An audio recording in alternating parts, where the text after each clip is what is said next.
Bonjour Frédéric Abrashkov. Bonjour.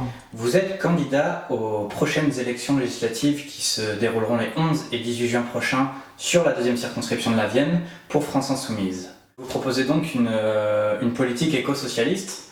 Pour autant, messieurs Macron et Philippe, avec la nomination de Nicolas Hulot à l'environnement, ne proposent-ils pas exactement la même chose ?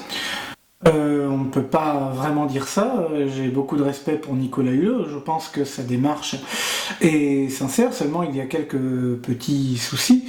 D'abord, il faut quand même se souvenir que M. Édouard Philippe, le nouveau Premier ministre, est un ancien responsable d'Areva, ce qui déjà peut mettre un peu la puce à l'oreille, que le nouveau ministre de l'Agriculture, M. Jacques Nézard, dans certaines déclarations, n'a pas eu l'air très emballé par la question de l'environnement, et qu'il s'apprête d'ailleurs à lancer une vaste politique pro-OGM.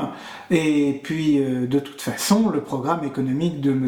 Emmanuel Macron n'est pas forcément ce qu'on peut appeler un programme écologique et socialiste, un programme éco-socialiste, comme peut l'être le nôtre. Nous, notre but, c'est véritablement de fonder une république éco-socialiste, c'est-à-dire une république qui soit à la fois écologique, avec l'inscription dans la loi de la règle verte, à savoir on ne prend pas à la planète plus que ce qu'elle ne peut donner, mais également une république socialiste avec beaucoup plus de droits, beaucoup plus d'égalité entre les hommes dans notre société.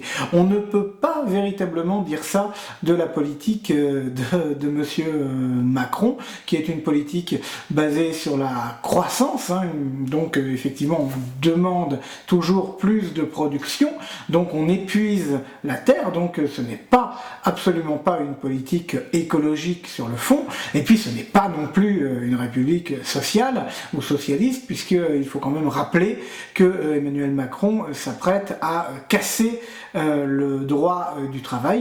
Il a dit qu'il le ferait ça par ordonnance dès la rentrée, donc ce sera toujours plus d'inégalités entre les gens, toujours plus de précarité. L'avenir en commun, le programme que nous défendons, est un programme radicalement d'inspiration écologique et sociale, qui comprend, entre autres mesures, notamment l'inscription de la règle verte dans la loi et l'abrogation immédiate de la loi El Khomri. Aussi, dimanche prochain, 11 juin, déplacez-vous en masse pour aller voter pour les candidats de la France Insoumise en général et pour moi, Fred Abrashkov, en particulier.